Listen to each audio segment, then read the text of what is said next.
Hi everybody, welcome to another Broken Meeple video where I'm talking about games I've acquired out of my own pocket. It's one thing to say why a game leaves my collection, but now it's time to talk about why games have entered my collection, even if it's just for a temporary measure until I decide whether they're a keeper or not. Sometimes a content creator influences me, sometimes I played the game once at a convention, I'm like, oh yeah, better get hold of that at some point. You know, I mean, that was kind of what happened with Whistle Stop. Played it at the UK Games Expo, thought that's pretty cool, waited a few years, finally found a second-hand copy, grabbed it, now love it, it's in the collection. So there's always a story to tell with these. Well, today I'm looking at Circadians First Light. This is from Renegade Games, S.J. McDonald designer, and I think it's got distribution rights from Garphill Games as well. I've just noticed there's a bit of a corner dent on this one.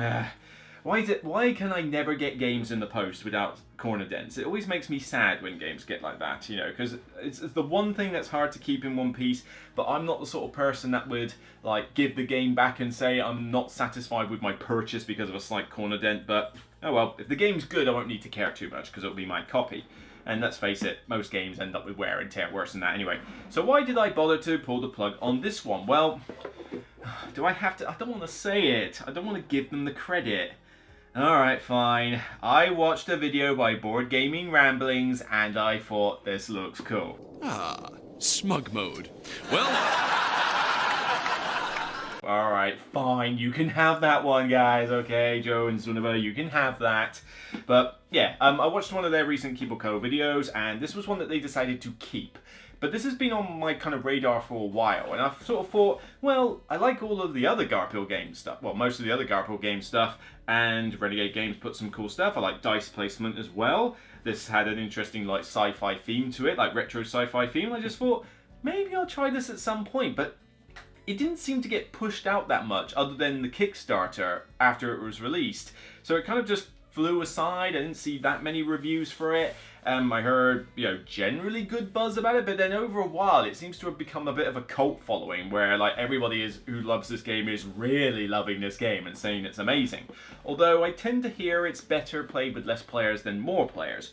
Fine by me. I prefer to play games with a max of 3 players if I can help it, and if this has got a good solo mode in it, which it does have solo play in it, then maybe I'll prefer to play it as a solo game. But I was just kind of intrigued by this one. I mean, you know, they talked highly about it on their video, and I thought maybe it's about time I finally get around to purchasing it. And so far, just from unboxing, I mean, I'm fine with the artwork. Some people diss the artwork by saying it's not particularly great in this. Personally, I think it's fine. It's colourful. I mean, what? You give FNOS a pass, and yet you're having problems with this.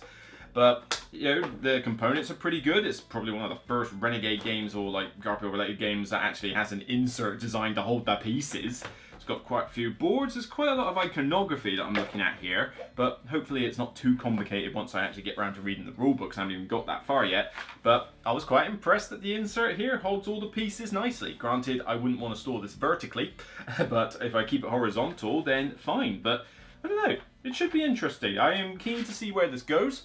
And hopefully it will be a solid title, but I'll leave it for you in the comments to tell me what I've got to look forward to, although be sure to also tell me if there's anything I should be a little bit wary about as well. But yeah, we'll see how it goes. I'm interested to check it out.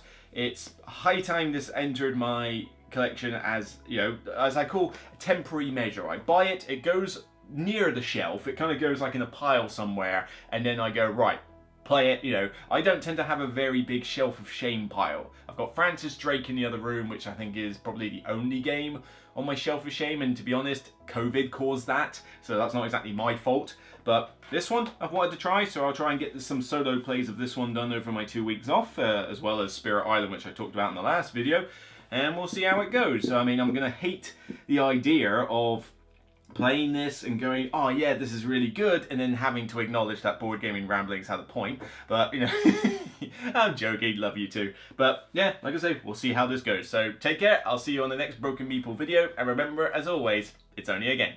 Bye for now.